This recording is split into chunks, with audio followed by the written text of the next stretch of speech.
Hi there, this is Nexus of Thought. Today I'm going to make and do a shameless plug for my book. My book, of course, is called Navigating the Chaos. It is Clarity and Belief in a World of Continuous Deceit. The book was published in March of this year and is available on both the Amazon's soft-covered paperbacks as well as the Kindle portion of the website. So you can purchase that book, Navigating the Chaos by Gavin Kanowitz. So what's the book all about? Well, I've been writing for well over 20 years, and I decided to take some of the best answers that I have written about on a variety of different topics and compile them, put them together in a anthology. And this is what the book Navigating the Chaos is essentially built upon. But the main idea of the book is a defense of classical liberalism. It's trying to find clarity in this world. I think this world has gone insane. I think reason and logic has flown out of the window, not to mention the demise of common sense. And my book is trying to find clarity and trying to actually make sense of this world, at least finding a path of meaning in a world that just seems to have just jumped off the cliff of sanity. In chapter 1 of the book, I talk about my personal beliefs, where I come from. I always feel that this is a necessary ingredient when looking at a book and outlining your positions, because the reader needs to know what is your basis point, what is your frame of reference from which you are basing your claims from. So I talk about my own personal beliefs, and I also go into the realm of science. I am a science and physics teacher, and I go into the differences between science and scientism and what I think are the values of science, what are the limitations of science, and how science has been misused and abused by many, and what we can actually do to reclaim it, and why it is, when we have good science, why it is so important. In the second chapter, I talk about education because this is germane to me, and I think it's germane to many people.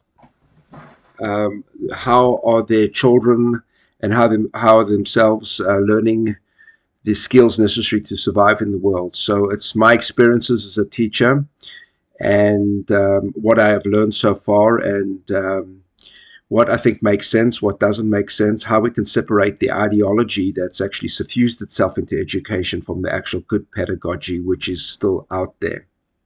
Now, in this entire book, I essentially deal with my material in a question and answer methodology. So the book is filled with a bunch of questions, and then I answer each of them and incorporate the various writings and anthologies within the framework of those questions. So in some ways it's an easy read, because it looks as though you're reading an interview, and it's a dialogue, and it seems somewhat personable.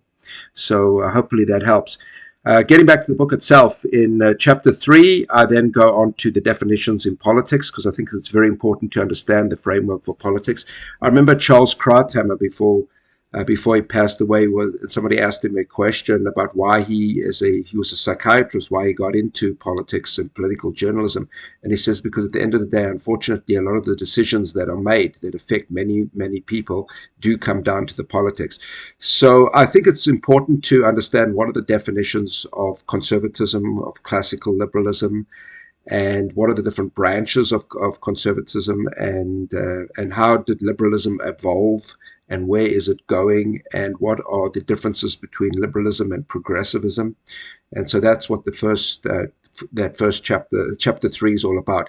In chapter 4, then I venture into the realm of looking at the radical extremes on both the left and the right, and where I think the problems reside with each of them, and why these don't bear, these are actually a curse or blot on humanity at the end of the day, and why the classical liberal approach is better than either of those two.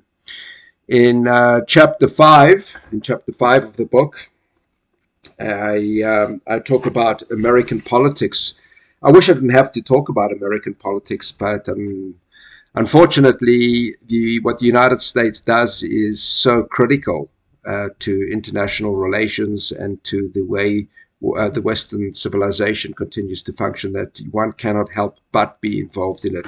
So it's a discussion about American politics and the polarization that's involved there, which I think is quite important. Chapter 6 is I had a neat name for this. I said it was Deceit, Malice, Insanity, and Stupidity. And this deals with all the lies that are told to us from various organizations, institutions, corrupt institutions, and